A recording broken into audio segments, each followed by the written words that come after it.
The glass beneath my fingertips was cold, streaked with condensation that matched the tears I'd been fighting all morning.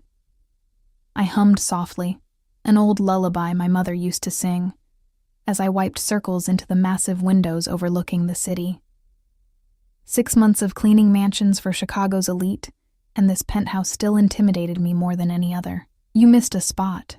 I nearly dropped my cloth. The voice came from behind me, deep and accented with something I couldn't place. Italian, maybe, but rougher around the edges. I hadn't heard him enter. No one ever did. Mr. Vincenzo Russo moved like a shadow in his own home, appearing without warning, disappearing just as quickly. "I'm sorry, sir," I whispered, scrubbing harder at a perfectly clean section of glass. My reflection showed a pale face framed by unruly dark hair escaping its bun. Behind me, his silhouette loomed. Broad shoulders encased in a suit that probably cost more than my yearly rent. "That song. What is it?" He stepped closer, close enough that I could smell his cologne. Something expensive that reminded me of cedar and smoke. "Just something my mother taught me," I swallowed, keeping my eyes fixed on the glass. "I can stop if it bothers you." I didn't say it bothered me. The 3 housekeepers who'd quit before me had warned me about him. The infamous Vincenzo Russo, 32, devastatingly handsome and utterly ruthless. They never specified what business he was in, but the whispers, the armed men perpetually stationed throughout the building, and the way certain visitors arrived with fear in their eyes told me enough. "Lucia." He said my name like he was tasting it. "When you finish the windows, my office needs attending." I nodded, still not looking directly at him. "Yes, sir." His shoes, Italian leather polished to a mirror shine, turned away, then stopped. The melody, it's Sicilian. Before I could respond, he was gone, leaving nothing but the lingering scent of his cologne and the hammering of my heart against my ribs. I finished the windows methodically, still humming, but more quietly now, conscious of ears that might be listening. The penthouse was eerily silent most days. Mr. Russo rarely entertained guests here. This place seemed to be his sanctuary, not a showcase like the homes of other wealthy clients. When I reached his office, I knocked softly despite knowing it was empty. He was never there during cleaning hours, a rule his head of security, Marco, had emphasized repeatedly on my first day. "Mr. Russo values his privacy," he'd said, his hand resting casually on the gun beneath his jacket. "Clean what you're told to clean. Don't touch anything else." The office was immaculate as always. Not a paper out of place on the mahogany desk. Not a speck of dust on the leather-bound books lining the walls. I dusted silently, the song dying in my throat. This room always felt like entering a confessional. Sacred, secretive, dangerous. I was reaching for the crystal decanter to polish it when I heard the door open. Spinning around, I found myself face to face with Mr. Russo himself, breaking his own cardinal rule. "Sir, I'm sorry, I was just—" "Sing it again." His voice was soft but carried the unmistakable weight of a command. "What?" "The song. Sing it." He closed the door behind him, leaning against it. The room suddenly felt smaller, the air thicker. I clutched the polishing cloth against my chest like a shield. "I don't really sing in front of people, sir." His dark eyes narrowed slightly. "You were singing for the past hour." I was humming. "It's different." I bit my lip, immediately regretting the show of defiance. To my surprise, one corner of his mouth lifted in what might have been the ghost of a smile. "You're not afraid of me." It wasn't a question, but I answered anyway. "I'm terrified of you, sir." That almost smile widened slightly. "Yet you argue." My hand trembled, and I set down the crystal before I could drop it. "I should finish cleaning the other rooms. Sing for me, and you can go." I stared at him, trying to understand what was happening. Vincenzo Russo was notorious for many things, but musical appreciation wasn't one of them. The women who came and went from his life, models, actresses, socialites, were paraded on his arm at events, then discarded within weeks. None lasted, none mattered. And here he was, demanding a song from his maid. I took a shaky breath and began to sing softly, the Sicilian lullaby flowing from memory. my grandmother's voice echoing in my mind as I formed the unfamiliar words. I didn't understand their meaning, only their melody. Mr. Russo's expression changed as I sang. Something flickered behind those impenetrable eyes. For a moment, he looked almost human. When I finished, the silence felt heavy between us. "Where did you learn that?" he asked finally, his voice strangely rough. "My grandmother. She came from Sicily as a girl. What was her name?" The question seemed innocent, but nothing about this man was innocent. "Rosalia Marino."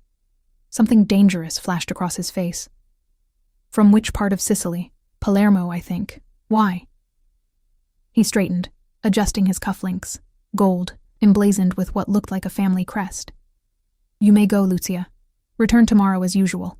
I slipped past him, careful not to brush against his suit, feeling his eyes tracking my movement until I disappeared from view. That night, my tiny apartment felt even smaller than usual, the walls pressing in as I replayed the strange encounter. I should quit.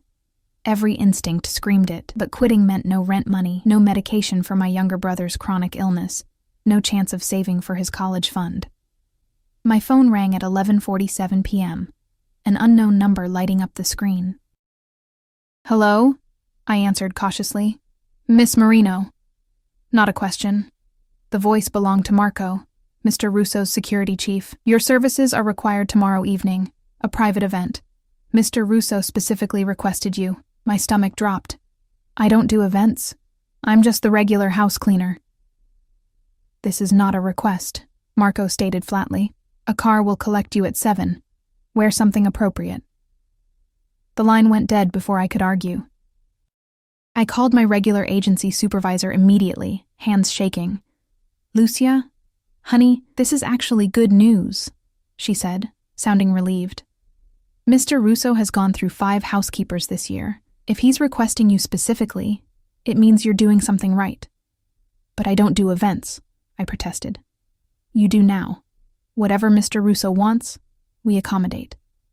Her tone softened slightly. "Look, these private events pay 3 times your normal rate. One night could cover your brother's medicine for months." After we hung up, I sat on my bed staring at the wall. 3 times my normal rate. Medicine for months. I couldn't say no. The next day passed in a blur of anxiety. At precisely 7, a sleek black Audi with tinted windows pulled up outside my building. The driver, another suit-wearing man with the unmistakable bulge of a shoulder holster, opened the door wordlessly. The car took me not to the penthouse but to a sprawling estate on the outskirts of the city, guarded by an imposing iron gate and men with earpieces. As we drove up the winding driveway, I clutched my small purse, wishing I'd had something better to wear than my only nice dress. A simple black number I'd bought for job interviews. Marco met me at the entrance, his expression as unreadable as ever. "You're not here to clean," he said before I could ask. "Mr. Russo wants you to sing." "Sing?" I echoed incredulously. "The Sicilian songs. Follow me." He led me through a mansion that made the penthouse look modest. Marble floors, crystal chandeliers, priceless art adorning every wall. Dozens of well-dressed guests mingled, champagne glasses in hand. I felt painfully out of place, acutely aware of my drugstore makeup and sensible shoes. Marco guided me to a small anteroom off the main hall. "Wait here. Mr. Russo will come for you." Alone, I paced the ornate room, heart thundering. This was madness. I was a housekeeper, not a performer. What was Mr. Russo playing at? The door opened and he entered, devastatingly elegant in a black tuxedo that fit him like a second skin. His dark hair was perfectly styled, his jawline sharp enough to cut glass. Up close, the scar that ran along his right cheekbone was more noticeable, a silver line that somehow only enhanced his dangerous beauty. "Lucia," he said, those dark eyes assessing me from head to toe. "You came. Did I have a choice?" The words slipped out before I could stop them. That ghost of a smile appeared again. "We always have choices. Some are simply more painful than others." He crossed to a cabinet, removing a velvet box. "Your dress is inadequate for tonight's gathering." The blunt assessment stung, though he wasn't wrong. "I'm sorry. It's all I have." "Which is why I procured this. He opened the box, revealing a necklace of sapphires that caught the light like captured stars. To elevate your appearance, I stepped back. I can't accept that. It's not a gift. It's a costume for your performance. He moved behind me before I could protest further, his fingers brushing my neck as he fastened the necklace. The weight of it felt like a collar. Tonight, you represent me. You will sing 3 songs, the lullaby and 2 others your grandmother taught you. You will speak to no one without my permission. You will stay by my side. Do you understand? The jewels were cold against my skin. Why me? Why not hire a real singer? His hands came to rest on my shoulders, his breath warm against my ear. Because when you sing, you remind me of home. Something in his tone made me shiver. There was possession there, and something else I couldn't name, a hunger that had nothing to do with music.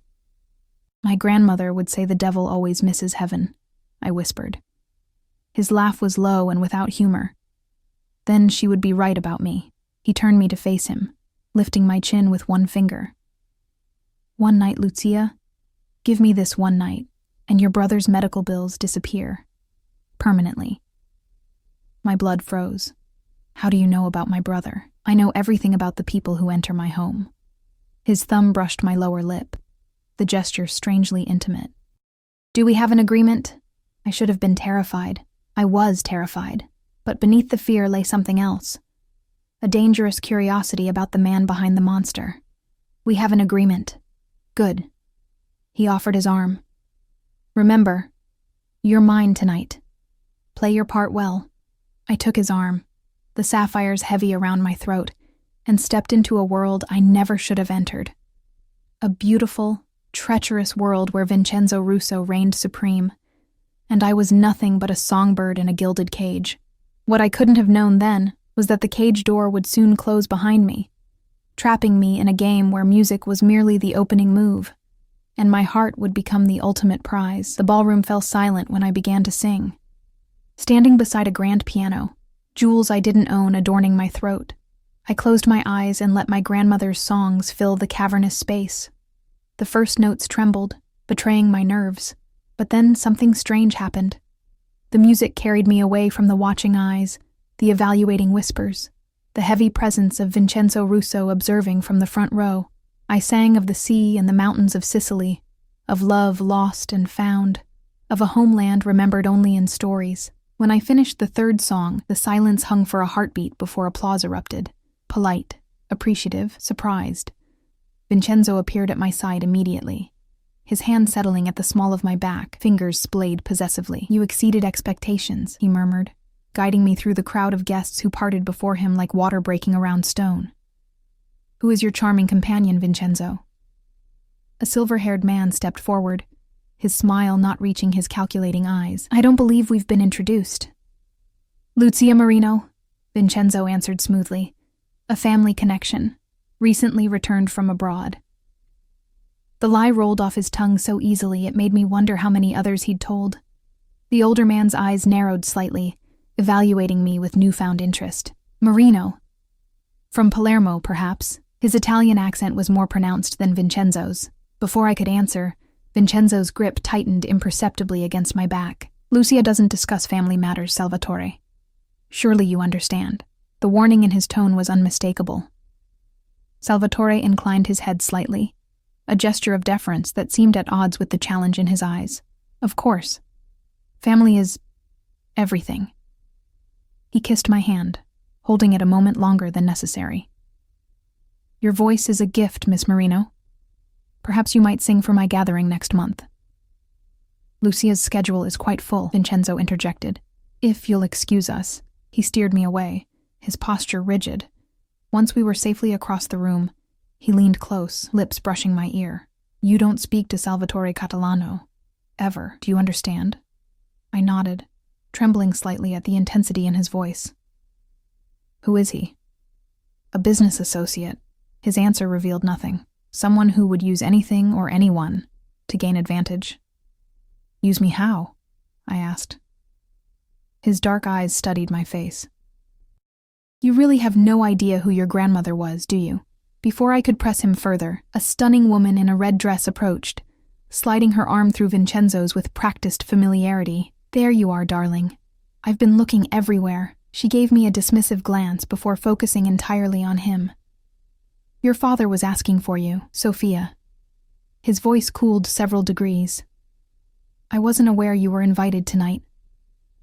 She laughed, the sound like breaking glass. "Don't be absurd. I'm always invited." Her perfectly manicured hand caressed his arm. "Your father insisted I come. You know how he adores me. My father tolerates you because of your family connections. Don't mistake that for adoration." I tried to step away, uncomfortable with witnessing this exchange. But Vincenzo's hand immediately recaptured mine, holding me firmly in place. "And who is this little songbird?" Sophia's gaze raked over me with unconcealed disdain. "New charity project, Vincenzo?" "Lucia is my guest," he replied, each word measured and precise, "which is more than I can say for you tonight." The woman's smile faltered, genuine hurt flashing across her beautiful face before hardening into anger. "You'll regret this public humiliation," she hissed, then stalked away, her red dress a slash of color against the monochrome crowd. "Who was that?" I whispered, once she was out of earshot. "No one of importance."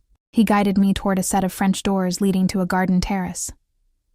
"Some air would be beneficial. You look pale." The night air was cool against my heated skin. Fairy lights twinkled among the manicured hedges, creating the illusion of stars brought down to earth. We were alone on the terrace, though I could see security personnel stationed at discreet distances, their vigilant eyes scanning constantly. "Your singing tonight has created complications," Vincenzo said after a long silence, staring out at the darkened garden. "I don't understand." "No, you wouldn't." He sighed, running a hand through his perfect hair, momentarily disheveling it. The gesture seemed strangely vulnerable, at odds with his fortress-like demeanor. "Your grandmother, Rosalia Marino, was she married to Antonio Marino?" I blinked in surprise. "Yes. My grandfather died before I was born." "How did you know his name?" Vincenzo turned to me, his expression unreadable in the dim light. "Because Antonio Marino was my father's consigliere before he disappeared 30 years ago. The entire Marino family was presumed dead in a fire that destroyed their estate." The ground seemed to shift beneath my feet. "That's impossible. My grandparents immigrated to America 40 years ago. They ran a small restaurant in Queens until my grandfather died of heart failure." A convenient story. His voice held no accusation, only a strange resignation. "One that kept you and your family safe for generations." "Safe from what?" My voice had risen, and he placed a finger against my lips. "Not here." He glanced toward the house where guests still mingled. "This changes everything, Lucia. You cannot return to your apartment tonight. Or perhaps ever." Fear shot through me. "What are you talking about? Of course I'm going home. My brother will be collected and brought to a secure location along with his medication." His tone brooked no argument. "Salvatore Catalano has seen you now, heard your name. If you are who I suspect, your life is in immediate danger." "This is insane." I backed away, bumping against the stone balustrade. "I'm nobody. Just a housekeeper trying to pay my bills. There's been some mistake." His laugh was without humor. "The only mistake was your grandmother thinking she could hide forever." He stepped closer, crowding me against the balustrade. "The Rosalia Marino I'm thinking of had a birthmark, a small crescent moon behind her right ear." My hand flew instinctively to the spot where my own birthmark lay hidden beneath my hair. Vincenzo's eyes darkened. "So it's true. This is crazy," I whispered. "You can't just kidnap me and my brother because of some mob feud that happened before I was born." "Kidnap?" He looked genuinely offended. "I'm trying to protect you, Lucia. If Salvatore confirms who you are, you'll disappear, and not to a comfortable safe house with your brother. And why should I trust you? You've been lying since the moment I walked through your door tonight, as have you." His fingers brushed my cheek, surprisingly gentle, though perhaps unknowingly. "Your grandmother never told you the truth about your heritage, did she? About why she really left Sicily?" I shook my head, tears threatening. "She told me they left for a better life in America. Normal immigrant story. She left because she was smuggled out after the attack on your family. Antonio Marino was my father's most trusted advisor until he was accused of betrayal. The fire that supposedly killed your family was set as punishment, except someone helped your grandparents escape. My knees weakened. This can't be real. Tomorrow I'll show you proof. Tonight you need to trust me. His hands gripped my shoulders. Every minute you remain in public view puts you at greater risk. A movement at the edge of the garden caught my eye. A figure retreating into shadows. Vincenzo noticed my distraction and turned, his body instantly shifting to shield mine. "Marco," he called softly. His security chief materialized from nowhere. "We're leaving. Through the back. Have the car brought around." "What about the other guests? Your father? Make my apologies. Family emergency." Vincenzo's arm wrapped around my waist, guiding me down the terrace steps toward a path that led away from the main grounds. "I need to get my things from the apartment," I protested weakly, struggling to process everything. "We'll send someone. Nothing there is worth your safety. My brother's medical records, his backup medications, give Marco the address. He'll handle it." Everything was moving too fast. One moment I was singing Sicilian lullabies. The next I was being hustled through dark gardens. My entire identity in question, my future uncertain. "My brother will be terrified," I said, as Vincenzo helped me into a different car than the one that had brought me, sleeker, more powerful, windows tinted so dark they appeared solid black. "Marco will explain what he needs to know. Nothing more." Vincenzo slid in beside me, the door closing with a soft thud that felt like a prison gate shutting. The driver, another armed man I hadn't seen before, pulled away without being told where to go. They already had a plan. This wasn't improvisation. "How long have you known?" I asked as the estate disappeared behind us, the car winding through back roads rather than the main highway. "About my grandmother? I suspected when I heard you sing. The lullaby. It's unique to a specific region in Sicily, passed through certain families." His hand found mine in the darkness, warm and steady. "When you said her name, I became nearly certain. Tonight was meant to confirm my suspicions.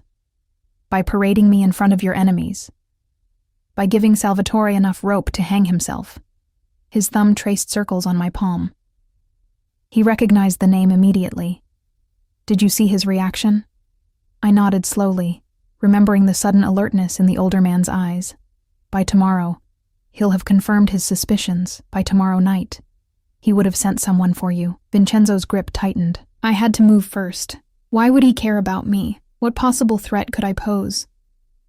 Vincenzo hesitated, choosing his words carefully. The Marino family controlled certain territories, certain allegiances. When they were believed exterminated, those territories were divided. If a legitimate Marino heir emerged. "That's absurd. I don't want territories or power or whatever else you're talking about." The absurdity of the conversation struck me suddenly, drawing a slightly hysterical laugh. "I'm a housekeeper with a community college degree and a mountain of medical debt. I clean your toilet, for God's sake." "Not anymore," he said with finality. The car turned down a private road I didn't recognize, approaching a massive gatehouse. Guards with visible weapons checked the vehicle before allowing us to pass through. "Where are we?" I asked as we drove up a winding driveway, dense forest obscuring any view of what lay ahead. "My private residence. I thought the penthouse was your residence." "The penthouse is for business. This is home." The house that emerged from the trees was not what I expected. Rather than another modern glass and steel showpiece, this was a classic stone mansion. Timeless and elegant, with warm lights glowing from within. "Only a handful of people know this place exists," Vincenzo said, as the car stopped at the entrance. "You'll be safe here until we resolve the situation." "And how exactly do we resolve it?" His expression darkened.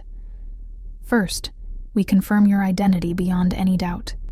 Then we deal with Salvatore before he can move against you."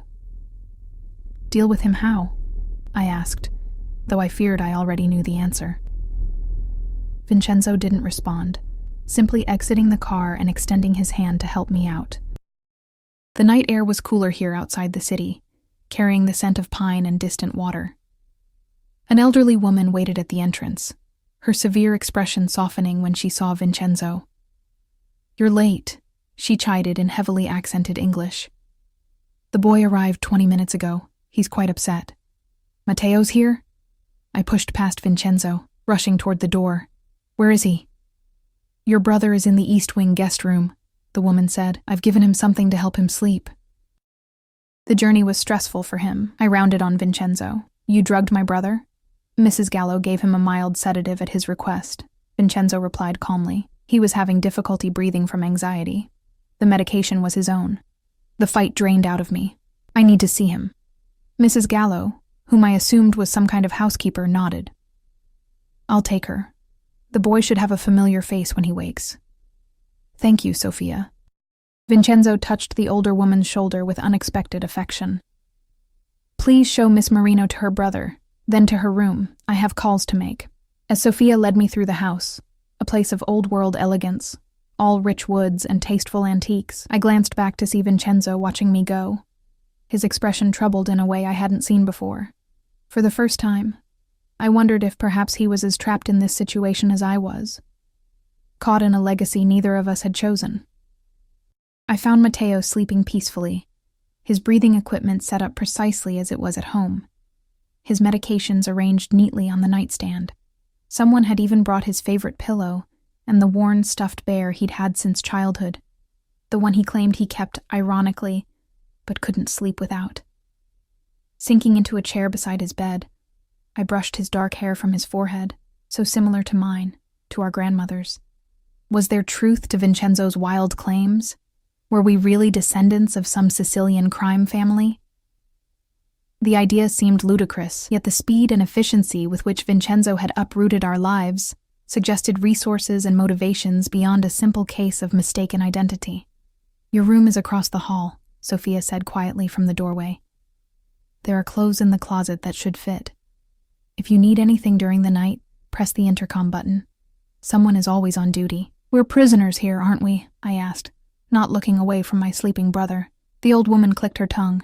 If Vincenzo wanted prisoners, he has less comfortable accommodations. No, child. You're under protection. Is it true? About my grandmother?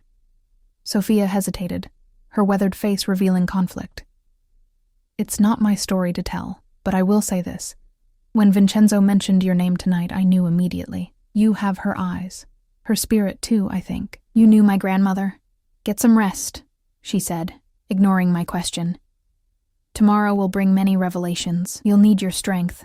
Left alone with my sleeping brother, I felt the weight of the day crash down upon me.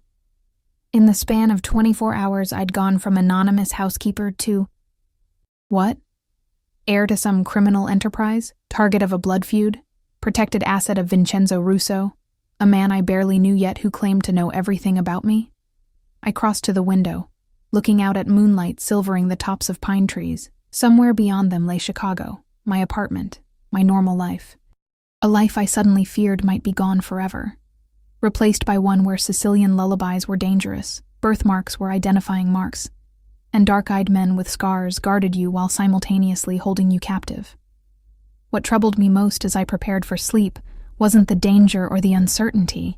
It was the treacherous feeling deep inside that whispered this chaotic new reality might actually be where I belonged all along.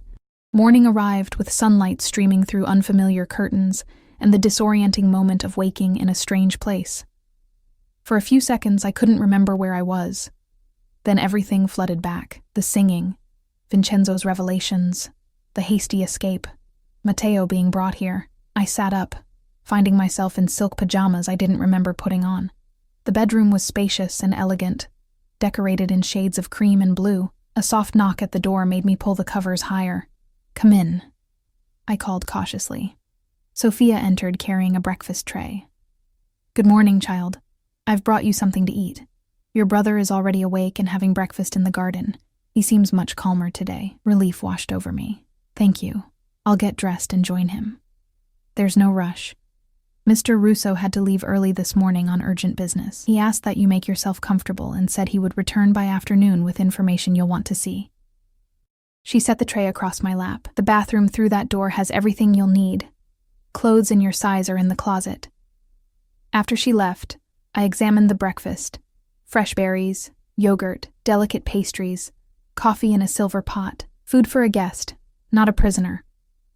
The clothes in the closet were similarly considerate, simple but high-quality items in exactly my size, from casual wear to more formal options. Someone had done their research thoroughly. After showering and dressing in jeans and a soft cashmere sweater, I went in search of Mateo. The house was larger than it had appeared last night, a maze of corridors and rooms that spoke of old money and refined taste.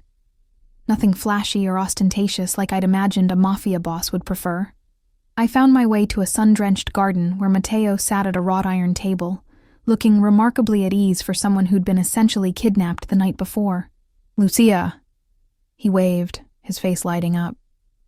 At 17, he still had the enthusiasm of a much younger child, his chronic illness never dampening his spirit. "This place is amazing. Have you seen the library or the game room? They have a full-size pool table and like 3 different gaming systems." I sat beside him, searching his face. "Are you okay?" "Really?" His smile dimmed slightly. "I was scared at first when those men showed up. But then Mr. Russo's security guy explained that you were in danger, and we needed to move somewhere safe." He shrugged. "Once I got here and saw how they'd set up all my medical stuff exactly right, I figured they weren't planning to murder us or whatever." "Mateo, this situation is serious. These people are connected," he finished for me. "Yeah, I figured that out. But the way I see it, if someone's after us because of some old family thing, I'd rather have the scary guys with guns on our side than against us." His pragmatism surprised me. "When did you get so mature?" "Probably around the 3rd time I almost died." He grinned to take the sting from his words. "Besides, Sophia makes amazing pancakes." "And she knew Nonna." My head snapped up. "She told you that?" "Yeah. She said they were friends as girls in Sicily. That Nonna was the prettiest girl in the village and everyone was in love with her." He tipped his head, studying me. "Did you know any of this Mafia stuff about our family?" "No." "I'm still not sure I believe it." I lowered my voice despite the garden appearing empty. "We need to be careful, Matt. We don't know these people or what they really want. Mr. Russo seemed pretty straightforward when he came by this morning." "You spoke to Vincenzo?" I couldn't hide my surprise. "What did he say?" Mateo leaned back, enjoying his role as information bearer. He apologized for the abrupt relocation, asked if I was comfortable, if my medical needs were being met. Then he said something about confirming our family connection and making arrangements for our long-term security. "Long-term?" My stomach twisted. "We can't stay here indefinitely. Why not?" Mateo gestured around at the beautiful garden. "Our apartment is a dump, Lucia. You work yourself to death cleaning other people's houses while I sit around being useless." "You're not useless," I interrupted fiercely. "My point is, if these people want to protect us and give us a better life because of some old family obligation, maybe we should let them." Before I could argue further, a tall, thin man in a suit approached from the house. "Miss Marino, Mr. Russo has returned and requests your presence in his study. Your brother is welcome to continue exploring the grounds with Carlos." He gestured toward a younger man standing a respectful distance away. Mateo grinned. "Carlos already promised to show me the garage. Apparently there's a collection of vintage cars." I squeezed his hand. "Be careful." "Always am," he replied easily. "Go find out about our mysterious family history. I want all the details." I followed the suited man back through the house, trying to memorize the route through the labyrinthine corridors. We passed several security personnel stationed at key points, all armed, all watching with careful eyes.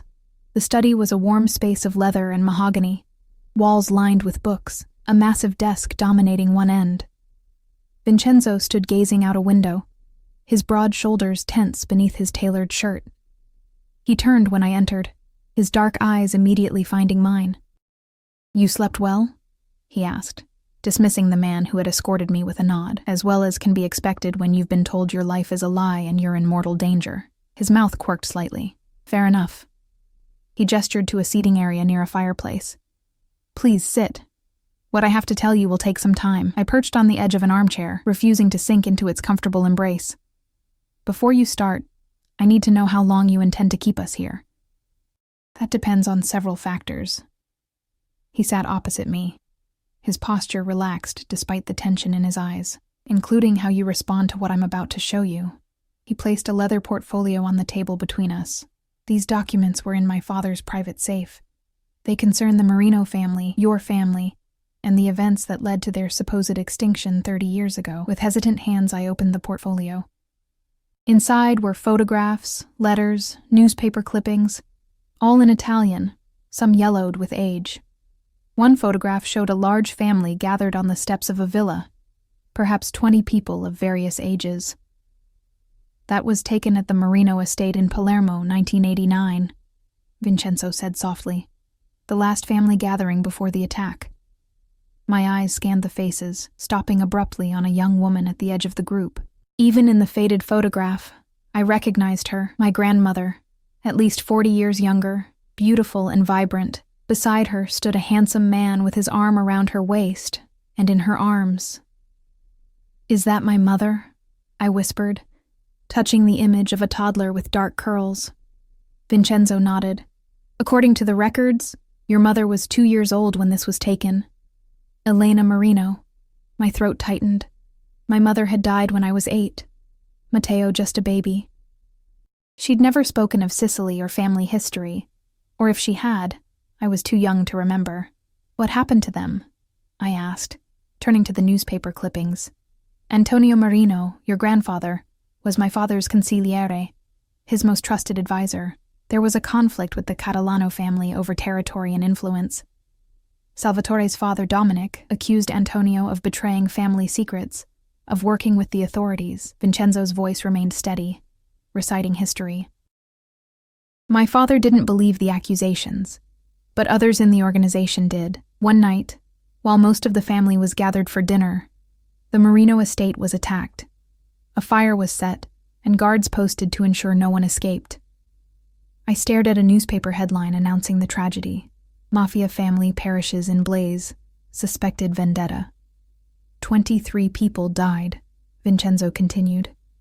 "Every member of the Marino family was presumed dead, except, apparently, your grandparents and your mother. How did they escape? That's where things become complicated."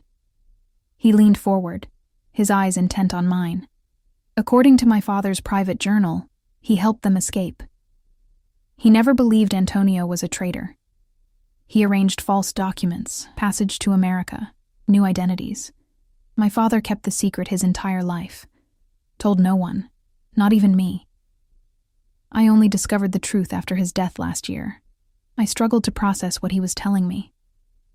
So your father saved my family, but now this Salvatore person wants to finish what his father started. Why?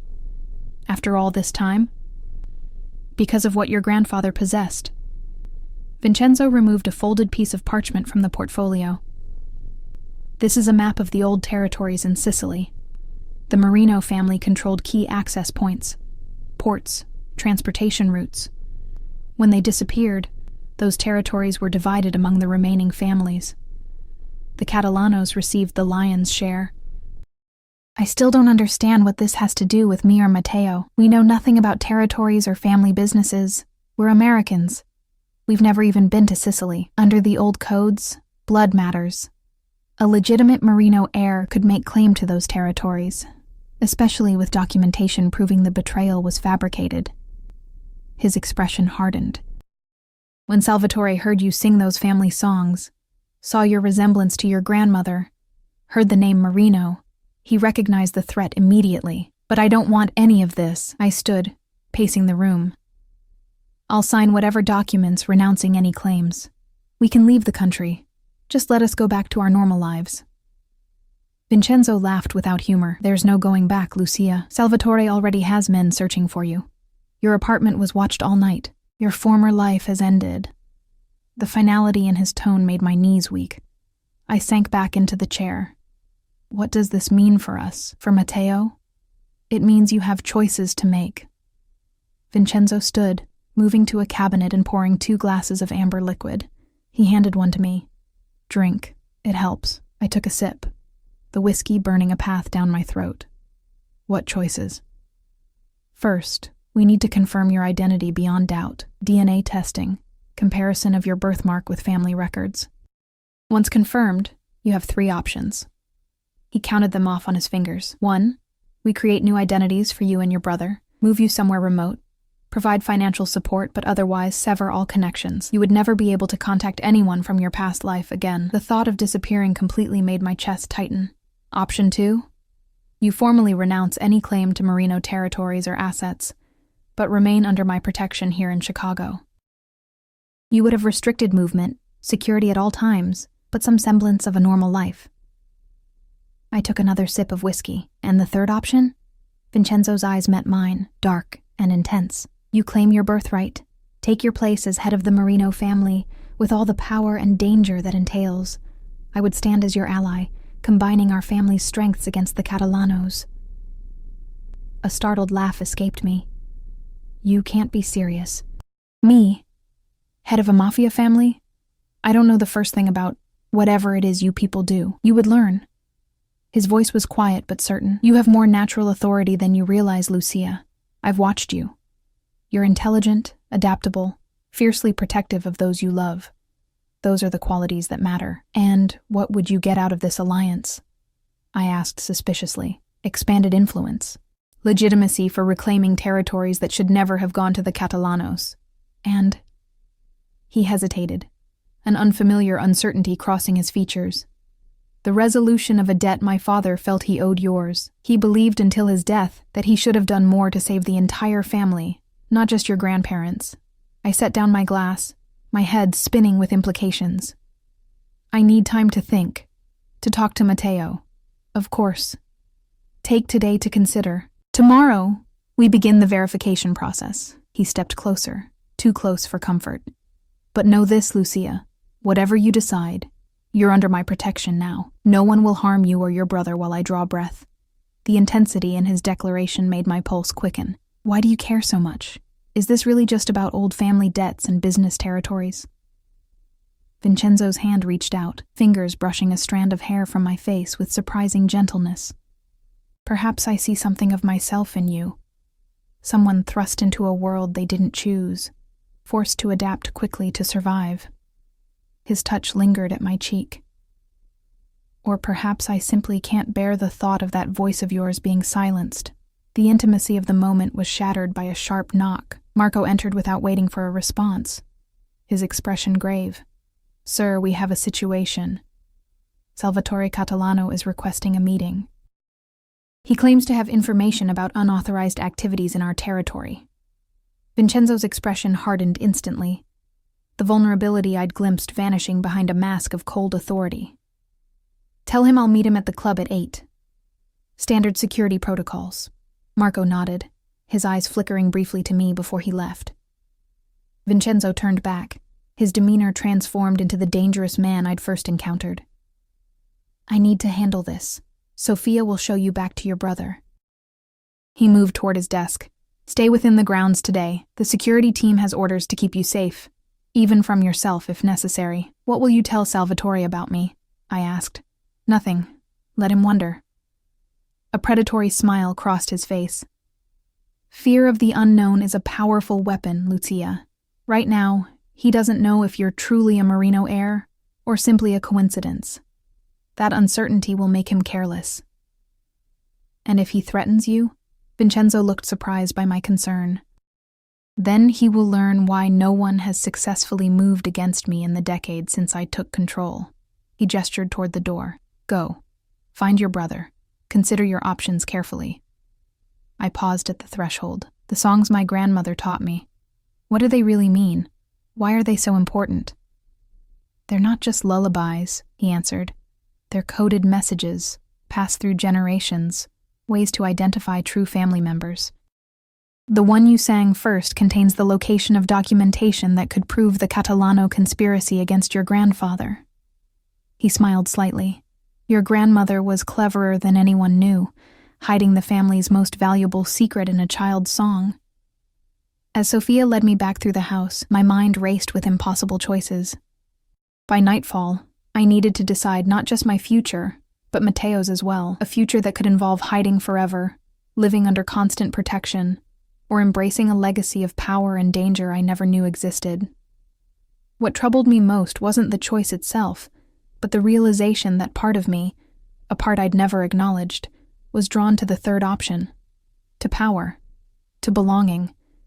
To standing beside Vincenzo Russo as an equal rather than a servant. And perhaps most troubling of all, to Vincenzo himself. The dangerous, complex man who looked at me not as a housekeeper or a victim, but as someone worthy of his respect. Someone who made even his cold eyes warm when I sang. I found Matteo in the garage, his eyes wide with awe as Carlos showed him a sleek black Lamborghini.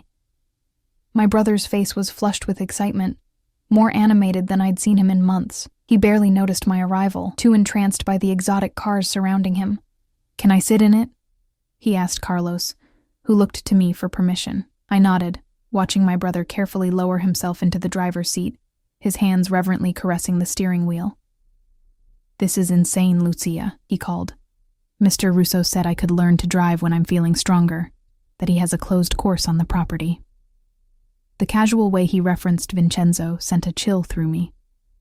One day in this world, and already Matteo was being seduced by its luxuries and promises.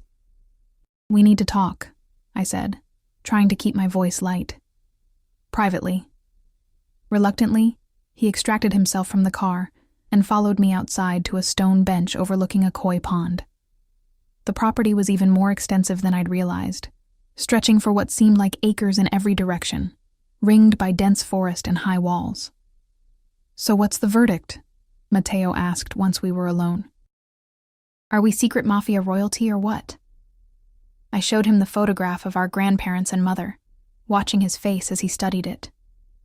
"That's definitely Nonna," he whispered, touching our grandmother's young face. "And Mom. She's so tiny." He looked up, eyes shining. "This is real, isn't it? It appears so." I explained everything Vincenzo had told me. The family history, the territory disputes, the options before us. Matteo listened intently, asking occasional questions, his expression growing more serious with each revelation. "So this Salvatore guy wants us dead because we might have claimed to some old shipping routes?" he asked when I finished. "It's more complicated than that, but essentially yes." He was quiet for a long moment, watching the fish swim lazy circles in the pond. "What do you want to do?" "I want us to be safe. That's all that matters. But if we just run away with new identities, we'd be giving up everything. Mom's memory, Nonna's sacrifice." He frowned. "And we'd always be looking over our shoulders, wondering if they'd found us again." His insight surprised me. "The alternative is dangerous, Matt. Claiming our place in this world means accepting everything that comes with it, including the violence. I've been living with the threat of death my entire life," he replied with unexpected bitterness. "At least this way, the threat comes from something I can fight, not just bad genetic luck." "Matteo." "No, listen. You've spent years sacrificing everything for me. Your education, your dreams, any chance at a normal life. You clean houses and come home exhausted because my medications cost more than rent." His voice cracked slightly. "What if this is our chance to change all that? To take control for once?" I stared at him, this boy-becoming man who saw so much more than I gave him credit for. "It's not that simple. Nothing worth doing ever is." He squeezed my hand. "And for what it's worth, I've seen how Mr. Russo looks at you. That's definitely a factor worth considering." Heat rushed to my face. "Don't be ridiculous." Matteo grinned. "I'm sick, not blind. The guy's clearly obsessed with you. Sophia says he's never brought anyone to this house before, not even his family." "Sophia talks too much," I muttered. "She says his father was cold, cruel. That Vincenzo became like him to survive, but there's still goodness underneath." Matteo shrugged. "Maybe you bring that out in him. When did you become such a romantic?" I tried to deflect, uncomfortable with the direction of the conversation. "Around the time I realized life's too short to waste opportunities." He stood, stretching carefully. "I'm going to rest before dinner. Think about what I said, okay? Sometimes the most dangerous choice is actually the safest." After he left, I wandered the grounds alone, tracing paths through immaculate gardens and past a shimmering swimming pool. Security personnel maintained a respectful distance, visible but not intrusive. The surreal peace of the estate contrasted sharply with the chaos of my thoughts. By late afternoon, dark clouds gathered on the horizon, bringing with them a chill that drove me back indoors. I found myself drawn to the music room I'd glimpsed earlier, a space with high ceilings, warm acoustics, and a gleaming grand piano. Sitting at the keyboard, I began to play one of the Sicilian songs, singing softly, thinking about hidden meanings and family secrets woven into the melodies. Now that I knew to look for them, certain phrases seemed strange, their syllables potentially encoding locations or names. The third verse contains the coordinates. Vincenzo's voice came from the doorway, startling me. I hadn't heard him return. He crossed the room slowly, his presence filling the space in a way that made it hard to breathe. He'd changed for his meeting with Salvatore. Dark suit, crisp white shirt, gold cufflinks catching the light, the very image of power and control. Coordinates to what? I asked, my fingers still resting on the keys. A safety deposit box in Zurich. It contains documentation proving the Catalanos fabricated evidence against your grandfather, proving they were the real traitors. He sat beside me on the bench, our shoulders almost touching. Your grandmother was clever, teaching you songs that contained the keys to your inheritance without ever telling you what they meant. She was protecting us. Yes, but perhaps she also knew that someday you might need this knowledge. That someday you might choose to reclaim what was taken from your family. His proximity was distracting, the subtle scent of his cologne mixing with something darker. Gunpowder, perhaps, or the lingering trace of danger that seemed to cling to him like a second skin. You've already decided what you think I should do, I observed. A ghost of a smile touched his lips. I have my preferences, yes, because it benefits your business. Because it's what you deserve. His hand covered mine on the keyboard, warm and unexpectedly gentle. I've watched you, Lucia, watched how you hold your head high while cleaning the homes of people who barely acknowledge your existence. How you sacrifice everything for your brother without resentment. How you sing those ancient songs with such conviction despite not knowing their meaning. His thumb traced circles on the back of my hand, sending shivers up my arm. You were born for more than scrubbing floors. You carry the blood of one of Sicily's most respected families, a family known not just for their power, but for their honor, their loyalty. I pulled my hand away, standing to put distance between us. If they were so respected, why were they massacred? Because respect breeds envy, and envy leads to betrayal. He remained seated, watching me with those intense dark eyes. The meeting with Salvatore confirmed what I suspected. He's aware of your existence, your potential claim. He's moving to neutralize what he perceives as a threat. Fear clutched at my throat. What does that mean? It means we need to accelerate our timeline. Vincenzo stood, his expression grim. A DNA test has been arranged for tomorrow morning. By tomorrow night, we need to have made a decision about your future. That's too fast. We don't have the luxury of time anymore. He approached slowly, like someone trying not to startle a skittish animal. Salvatore mentioned your brother specifically. Asked if I'd heard about a young man with a respiratory condition recently admitted to my household. That level of detail means he has informants close to us. My blood ran cold. Matteo is safe. I've doubled security and limited staff access to the East Wing. His hands came to rest on my shoulders. But we need to resolve this situation decisively, Lucia. Hiding is not a permanent solution. And making me some Mafia queen is? I pulled away again, anger flaring. I don't know the first thing about this world. I'd be a figurehead at best, a target at worst. At first, perhaps, but you would learn. His eyes never left mine, and you wouldn't be alone. The implication hung in the air between us. Not alone. With him, the thought was both terrifying and strangely compelling. Why are you really doing this, Vincenzo? I asked softly. The truth this time. He was quiet for so long I thought he might not answer. When he did, his voice had lost its usual commanding edge, revealing something raw underneath. When I heard you singing that day in my penthouse, something broke inside me, a wall I'd built years ago. He moved to the window, staring out at the gathering storm. My father taught me that attachment was weakness, that to lead, I must remain separate, untouchable. I believed him. lived by those rules. Lightning flashed outside, briefly illuminating his profile. Then you appeared with your Sicilian songs and your defiance poorly hidden behind compliance, and suddenly I was questioning everything. He turned back to me. At first, I thought it was merely desire. That passes easily enough, but it wasn't just your beauty that haunted me, Lucia. It was your soul, your resilience, the way you carry burdens that would crush others, yet still find reason to sing. His confession left me speechless, uncertain how to respond to this glimpse of vulnerability from a man who exuded nothing but strength and control.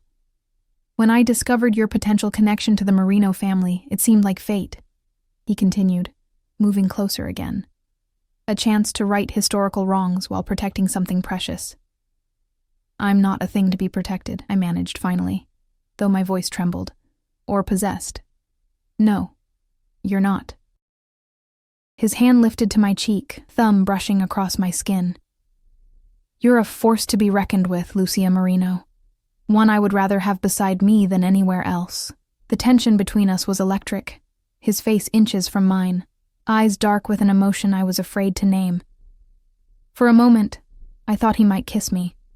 Part of me hoped he would, despite everything. But a sharp knock at the door broke the spell. Marco stood in the doorway, his expression carefully neutral. Sir, the lab technician has arrived for tomorrow's testing. He's setting up now. Vincenzo stepped back, his professional mask sliding into place instantly. Good. We'll be ready at 8 tomorrow morning. After Marco departed, an awkward silence filled the room.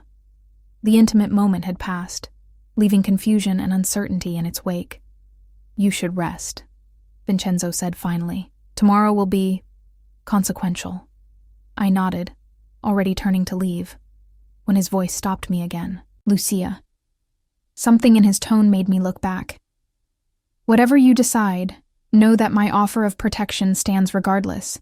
I will not abandon you or your brother, no matter what path you choose. The sincerity in his eyes made my heart constrict. Thank you, I whispered, then fled before my emotions could betray me further. Dinner that night was a strained affair. Matteo chatted enthusiastically about the cars and the house, while Vincenzo responded with surprising patience to his questions. I remained largely silent, watching the easy rapport developing between them, unsure whether to be grateful or concerned by their growing bond. After Matteo retired for the night, claiming fatigue, I found myself alone with Vincenzo in the elegant dining room. A crystal decanter of wine sat between us, the rich burgundy liquid catching the soft light. You're troubled, he observed, refilling my glass without asking. Wouldn't you be? 24 hours ago, my biggest concern was paying this month's rent. Now I'm contemplating whether to disappear forever or reclaim a criminal empire I never knew existed. His lips quirked. When you put it that way, it does sound rather daunting. The unexpected humor startled a laugh from me. At least you can acknowledge the absurdity. There's nothing absurd about reclaiming your birthright, Lucia. About taking back what was stolen from your family through treachery and violence. His expression grew serious again. The path won't be easy, but few worthwhile things are. And if I choose to walk away, to take Matteo and disappear, pain flashed briefly across his features before he controlled it. Then I would ensure you had everything needed for a comfortable, secure life elsewhere. New identities, financial support, medical care for your brother. You would let us go? Just like that? Not just like that, no. It would... He hesitated, choosing his words carefully. It would be difficult. But I won't cage you, Lucia. That decision must be yours. The honesty in his voice touched something deep inside me. This powerful, dangerous man was offering me a choice few in his world were ever given. Genuine agency in determining my own fate. I should sleep, I said finally, rising from the table. Clear my head before tomorrow. He stood as well, ever the gentleman despite his ruthless reputation.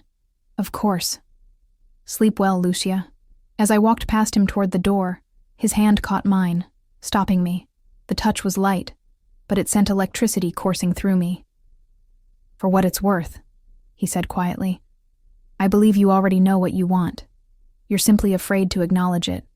His perceptiveness was unnerving. And what is it you think I want, Vincenzo? His dark eyes held mine, seeing too much. The same thing I want. Power. Purpose. His voice dropped lower. Belonging. I pulled my hand free, unsettled by how accurately he'd named the longing that had haunted me my entire life. A yearning for something more than mere survival. For a place to truly belong. Good night, I whispered, retreating before he could see the truth written on my face. That night, as lightning illuminated my luxurious prison, I made my decision. Not based on fear or obligation, but on a recognition of something that had always existed within me, waiting to be awakened. By morning, when Vincenzo came to escort me to the DNA testing, I was ready to embrace whatever future awaited, knowing only that I would face it on my terms. What I couldn't have known then was how quickly that future would arrive, or the blood that would be spilled before I could truly claim my inheritance. The DNA test was clinical and quick. A swab inside my cheek, another from Matteo, labeled vials carefully packaged for rush analysis. Vincenzo watched the procedure with hawk-like intensity, giving explicit instructions to the technician about security and confidentiality. Results will be back this evening, he told me afterward as we walked the grounds, autumn leaves crunching beneath our feet, though I have little doubt what they'll show. And then what? I asked, wrapping my sweater tighter against the morning chill. Then we move forward, according to your decision. His eyes studied my face. Have you made one? I stopped beside a stone fountain, watching water cascade over sculpted angels.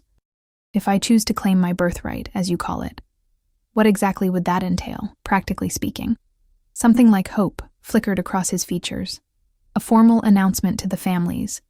Documentation filed with the appropriate parties. A ceremony of sorts. Confirming your position. He stepped closer. And an alliance between our families. Cemented by mutual interest and, he hesitated, other bonds, if you wish it. The implication was clear. In this world, alliances were often sealed through marriage. Business and personal interests intertwined. The thought of being bound to Vincenzo in such a way sent a confusing mix of fear and anticipation coursing through me. And Matteo would be established as your heir, given the finest medical care, education, whatever he requires. His hand brushed mine, the touch deliberate. He would never want for anything again. And the danger? Would be significant at first, until your position is secured. He didn't sugarcoat the truth, but you would have my protection, my resources, He seemed to struggle for the right word. My devotion. The raw honesty in his voice made my heart race. This dangerous man, whom I'd known for mere days, yet felt connected to in ways I couldn't explain, was offering not just security, but something more profound. Recognition, respect, perhaps even love, though neither of us had dared name that possibility. I've made my decision, I said, meeting his gaze steadily. I want to claim what's rightfully mine. Not just for the power or the money, but because it's my heritage, my family's legacy. I won't let it be stolen from us any longer. Relief and something deeper washed across his face. His hands caught mine, bringing them to his lips in a gesture at once old-world and intimately personal. You won't regret this, Lucia. I swear it. I have conditions, I added, not pulling away from his touch. A smile touched his lips. Of course you do. Matteo's safety comes before everything else. If at any point I feel he's in too much danger, we reconsider our options. He nodded. Agreed. I want to learn everything, not just be a figurehead. The business, the history, all of it. I need to understand what I'm claiming. I would expect nothing less. And whatever happens between us, I faltered, suddenly uncertain how to articulate the complicated feelings developing between us. Vincenzo's expression softened. We'll develop naturally, without pressure. We have time, Lucia. Before I could respond, Marco appeared on the path, his usual stoic expression replaced by urgent concern. Sir, we have a situation. Salvatore's men have been spotted at the perimeter. 6 vehicles, heavily armed. Vincenzo's demeanor transformed instantly, the tender moment shattered by imminent threat. Lock down the house. Get Ms. Marino and her brother to the secure room. Alert the security teams. Marco hesitated. Sir, there's more. We've identified a breach. Someone on the domestic staff. Who? Vincenzo's voice was deadly quiet. Elena, sir. the new kitchen assistant. She was seen making calls from the gardener's shed using an unauthorized phone. We've detained her, but the damage is done. Vincenzo's hand moved instinctively to the gun I hadn't realized he was carrying. How long do we have? Minutes, maybe less. They're at the outer gates now. Vincenzo turned to me, his expression grim. Go with Marco. He'll take you to Matteo and get you both to safety. Fear clutched at my throat. What about you? I'll handle Salvatore. He cupped my face briefly. This was inevitable, Lucia. He would never let a Marino heir reclaim power without a fight. You can't face them alone. I'm never alone. His smile was cold, predatory. My men have been preparing for this possibility since you arrived. Marco's hand closed around my arm. Miss, we need to go, now. I allowed myself to be pulled away, looking back to see Vincenzo already issuing rapid instructions into a phone, his entire being radiating lethal capability. This was the side of him I'd sensed from the beginning, the ruthless leader who had risen to power through means I dared not contemplate. Marco rushed me through service corridors I hadn't seen before, eventually reaching Matteo's room where my brother was already being helped into a wheelchair by Carlos. What's happening? Matteo asked, face pale with anxiety.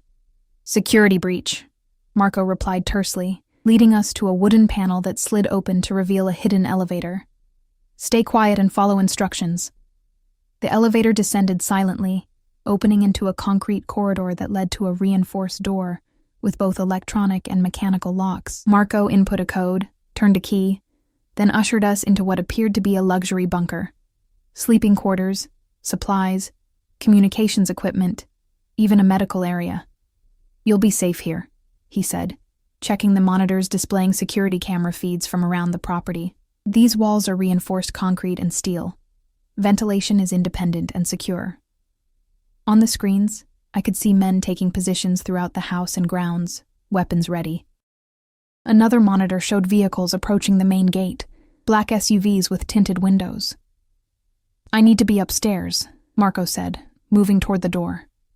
Carlos will stay with you. The room is fully stocked. Do not attempt to leave until someone comes for you with the proper code phrase. Wait, I caught his arm. What's happening up there? What is Salvatore planning? Marco's expression was grim. He's making his move against Mr. Russo. Your presence, and what it represents, forced his hand sooner than expected. This is because of me, I whispered. This conflict has been brewing for years, Marco replied.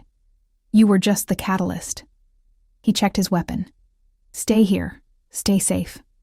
That's what Mr. Russo wants more than anything. After he left, sealing the door behind him, I turned to the monitors, watching with mounting horror as Salvatore's men breached the outer gate. Gunfire erupted almost immediately, the silent video feed showing muzzle flashes and men taking cover behind vehicles and stone walls. Oh my God, Matteo whispered, watching over my shoulder. This is really happening. Carlos stood beside us, his own attention fixed on a different monitor showing Vincenzo in what appeared to be a command center, directing his security team with calm authority despite the chaos unfolding around him. Mr. Russo has been anticipating this, Carlos said quietly. He's prepared. I watched Vincenzo on the screen. This man who had upended my life in the span of days, who had revealed a heritage I never knew existed, who looked at me with a hunger that went beyond physical desire, a recognition of something kindred between us. And now, he was fighting for his life, for our lives, against enemies who would destroy us without hesitation. I need to be up there, I said suddenly, moving toward the door. Carlos blocked my path instantly. Miss Marino, I cannot allow that. My orders are explicit. Your orders are to protect the Marino heir? Yes? I lifted my chin, channeling a confidence I didn't entirely feel. Well, that's me. And I'm telling you I need to be visible. If this is about my claim, then hiding while others fight my battles sends exactly the wrong message. Carlos hesitated, clearly conflicted. Mr. Russo was very clear. Mr. Russo doesn't fully understand what's at stake, I interrupted. This isn't just about territory or business. It's about perception, about showing strength from the beginning. The words came from somewhere deep inside me, a part I hadn't known existed until now. A true Marino doesn't hide while others bleed for her. Lucia, Matteo warned. This is insane. I turned to my brother, torn between my instinct to protect him and this new, powerful certainty growing within me. I have to do this, Matt. For both of us. For our future. Then I'm coming too, he said, gripping the arms of his wheelchair. Absolutely not. On this, I wouldn't bend. You stay here where it's safe. I need to know you're protected. Carlos looked between us, his professional training warring with new uncertainties.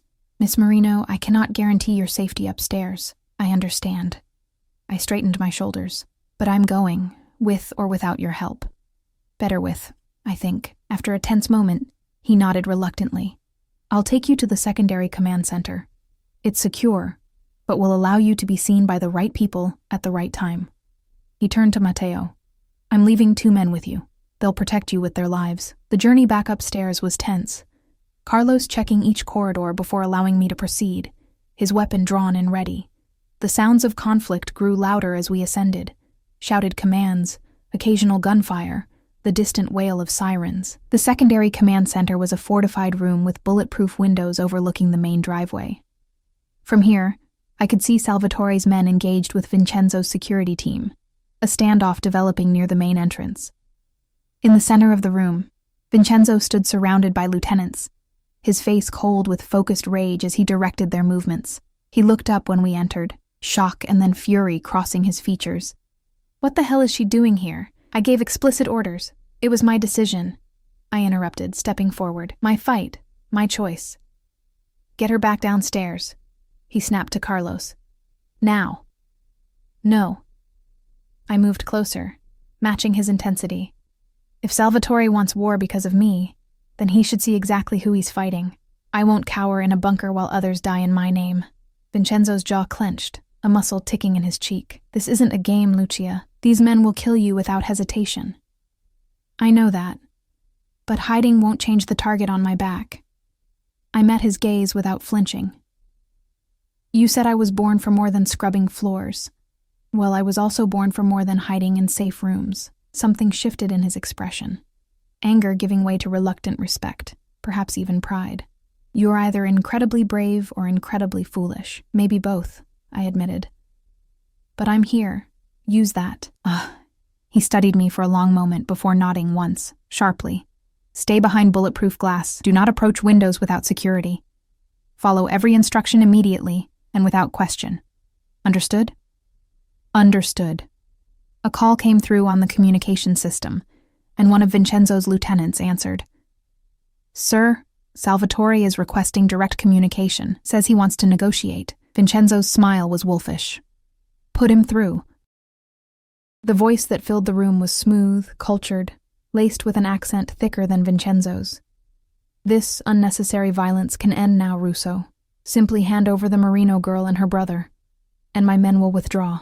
Salvatore, Vincenzo replied calmly, you've violated every code by attacking my home. Give me one reason why I shouldn't destroy you for this transgression. Because the girl is not your concern. This is Catalano family business, unfinished business from 30 years ago. Vincenzo's eyes met mine, a question in them. I nodded slightly, stepping forward. Mr. Catalano, I spoke clearly into the communication system, my voice steadier than I felt. This is Lucia Marino. I understand you have some outdated grievances against my family. A startled silence followed before Salvatore responded. So she does exist. The lost Marino heir. Not lost, I corrected. Protected, and now returned to claim what rightfully belongs to my family. Amusing. Salvatore's voice hardened. A slip of a girl with no knowledge of our world, no standing, no power beyond what Russo provides. You're nothing but a pawn, child. Perhaps, I conceded. But pawns can become queens if they advance boldly enough, and I have evidence proving your father fabricated the charges against my grandfather. Evidence that would interest many parties. Another silence, longer this time. When Salvatore spoke again, his tone had changed subtly. What evidence? Vincenzo's approving nod encouraged me. Documentation in a secure location, accessible only to me. Should anything happen to me or my brother, it will be automatically released to every family head and relevant authority. It was a bluff. We hadn't yet retrieved the contents of the safety deposit box, but the Sicilian songs had given us enough details to make it credible. "You're playing a dangerous game, girl," Salvatore warned. "One you don't understand. Then perhaps we should meet face to face," I suggested, ignoring Vincenzo's warning look. "You, me, and Mr. Russo. Neutral location, limited security. Discuss our options like civilized people." "Lucia," Vincenzo cautioned softly. I raised a hand, silently asking him to trust me. "What do you say, Mr. Catalano, or would you prefer to continue this pointless standoff that benefits no one?" After a tense pause, Salvatore responded, "The old boathouse. 1 hour, 3 security each, no more." "Agreed," I said before Vincenzo could object. 1 hour. When the communication ended, Vincenzo gripped my arm, pulling me aside. "Have you lost your mind? He'll try to kill you the moment he sees you." "No, he won't," I replied with more confidence than I felt. "He's curious now, uncertain. He wants to see for himself if I'm truly a threat or just a convenient puppet. And when he decides you're a threat, by then, we'll have changed the calculus." I met his intense gaze. "You told me I have natural authority, Vincenzo. Let me use it." He studied me for a long moment, something like wonder crossing his features. "Who are you, Lucia Marino? 24 hours ago you were terrified of this world, and now you're negotiating with one of the most dangerous men in the Midwest." "I'm discovering who I've always been beneath the surface," I answered honestly.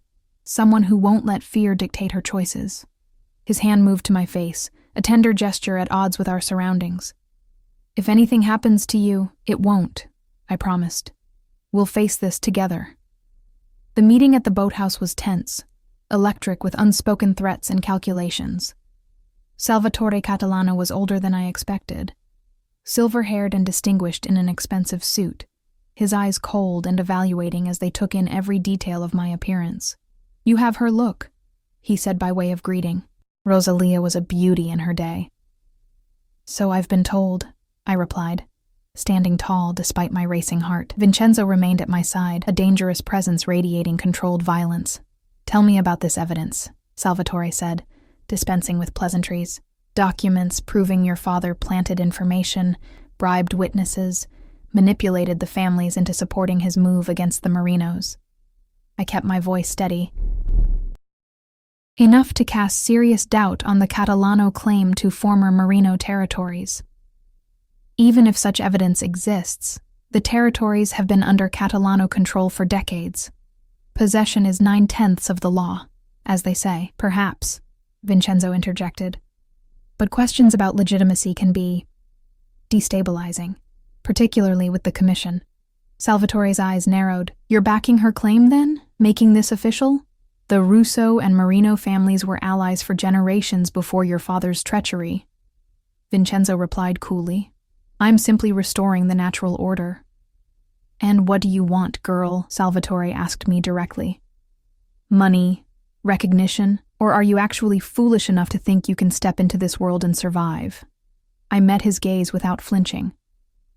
"I want justice for my family, recognition of our rightful claims. And yes, I intend not just to survive in this world, but to thrive." A thin smile crossed his face. Brave words from someone who was scrubbing toilets a week ago. "Yet here we are," I countered. "You, threatening war over my existence. Me, offering a peaceful resolution that preserves your dignity while acknowledging historical wrongs." His eyebrows rose slightly. "And what resolution would that be?"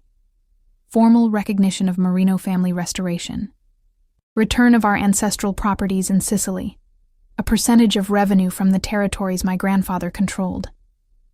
I delivered these terms as if I'd been negotiating such matters my entire life, drawing strength from Vincenzo's steady presence beside me.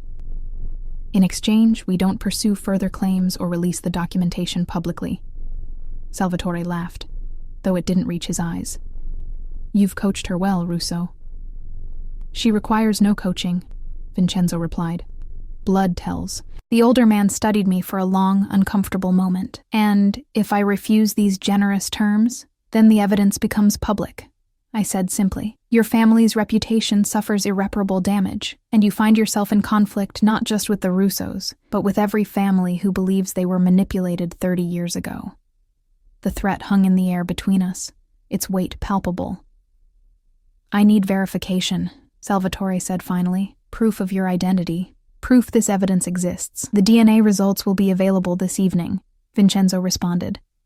"As for the evidence, arrangements can be made for a neutral third party to verify its existence without revealing its location."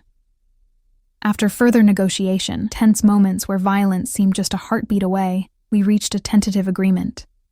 Salvatore would withdraw his men, acknowledge my claim pending DNA confirmation, and consider the terms regarding territory and compensation. In return, we would keep the evidence private and ensure a smooth transition that wouldn't disrupt existing operations. As we prepared to leave, Salvatore caught my arm, his grip firm, but not threatening. "You surprise me, girl. Perhaps there is more Marino in you than I expected." His eyes, cold and calculating, assessed me one final time. "Your grandfather would be proud. He was a formidable negotiator himself, before the end." The acknowledgement, backhanded as it was, felt like a significant victory. Back at Vincenzo's estate, the aftermath of the standoff was being managed with efficient precision. Security sweeps, damage assessment, staff interrogations to identify any remaining security risks. Through it all, Vincenzo stayed close to me, his protective instincts seemingly heightened by the day's events. When the DNA results arrived that evening, confirming what we already knew, that Matteo and I were indeed direct descendants of Antonio and Rosalia Marino, a weight I hadn't recognized lifted from my shoulders. This wasn't a case of mistaken identity or elaborate manipulation. This was my heritage, my birthright. "What happens now?" I asked Vincenzo as we sat in his study. The formal report spread between us. "Now we solidify your position, make official announcements, begin the process of reclaiming what belongs to you." His hand covered mine on the desk, "And you start learning everything you need to know about this world you've chosen to enter." "I never thought my life would take this turn," I admitted, "from cleaning houses to whatever this is. From servant to sovereign," he supplied, a rare, genuine smile softening his features. "Though the transition won't be easy. There will be resistance, challenges to your authority, attempts to undermine you. But not from you," I said, making it half-question. His expression grew serious, intense. "From the moment I heard you sing, Lucia, something in me recognized something in you. A kindred spirit, perhaps, or a missing piece I didn't know I needed." He lifted my hand to his lips. "I will be your strongest ally, your fiercest defender, your most loyal." "Partner?" I suggested when he hesitated. His eyes darkened with emotion. "If you'll have me." The question held layers of meaning. Business alliance, personal relationship, perhaps eventually more formal bonds. The speed of developments between us should have felt alarming, yet somehow it didn't. Instead, there was a sense of inevitability, of pieces falling into place that had been misaligned my entire life. "I think we make a formidable team," I said softly. "The restored Marino heir and the Russo patriarch. More than a team," he murmured, drawing me closer until our foreheads touched. "A force that will reshape everything." His lips found mine in a kiss that felt like both a promise and a claim. Tender yet possessive, gentle yet demanding. I surrendered to it willingly, recognizing that in this man I had found not just protection or power, but a true equal who saw me for everything I was and everything I could become. 6 months later, I stood on the balcony of the Marino ancestral villa in Sicily, recently restored to its former glory after decades of neglect. Below, in the gardens illuminated by thousands of twinkling lights, guests gathered for the formal celebration of the Marino family restoration and the announcement of my engagement to Vincenzo. Matteo joined me on the balcony, healthier than I'd seen him in years, thanks to specialized treatment from the world's best doctors. "Quite a view," he remarked, gazing out at the Mediterranean gleaming silver under moonlight. "Hard to believe this is all ours now." "Hard to believe any of this," I agreed, adjusting the sapphires at my throat, the same ones Vincenzo had first placed around my neck that fateful night. Now a formal engagement gift. "Are you happy, Lucia?" my brother asked, studying my face. "Really happy. Not just powerful or secure or whatever." I considered the question seriously. The past months had been challenging. Learning family histories and business operations, navigating complex politics between rival factions, establishing my authority in a world traditionally dominated by men. There had been threats, setbacks, moments of doubt, but there had also been exhilaration in discovering capabilities I never knew I possessed. Pride in watching Matteo flourish, and deepening connection with Vincenzo, whose ruthlessness in business was matched by unexpected tenderness in private moments. Yes, I answered honestly. I'm happy in a way I never thought possible. This life, complicated and sometimes dangerous as it is, feels right in a way nothing ever has before. Good. Matteo squeezed my hand. Because you deserve it. All of it. Vincenzo appeared in the doorway, resplendent in a tuxedo, his dark eyes finding mine immediately across the space between us. It's time, he said softly. Everyone is waiting. As I took his arm, preparing to descend to the gathering where we would officially announce our engagement and the full restoration of Marino family rights, I thought of my grandmother. Had she known this day would come when she taught me those ancient songs? Had she been preparing me all along for a destiny I couldn't have imagined? You're thinking about her, Vincenzo observed, reading my expression with uncanny accuracy, wondering what she would think of all this. She would be proud, he said with certainty. You've reclaimed what was stolen, protected your brother, restored your family's honor, and... His voice lowered, meant only for me. You've found where you truly belong. As we descended the stairs together, faces turning toward us with respect and curiosity, I felt the last pieces settle into place. The maid who once sang while cleaning windows had found her voice in more ways than one, had discovered the power that had always lived within her, waiting to be awakened by the right moment, the right challenge, the right man. And as Vincenzo's hand settled possessively at the small of my back, his eyes filled with a combination of pride and desire that still took my breath away, I knew that this was just the beginning of our story. A story of power and passion, of legacy reclaimed and future secured. A story worthy of its own song.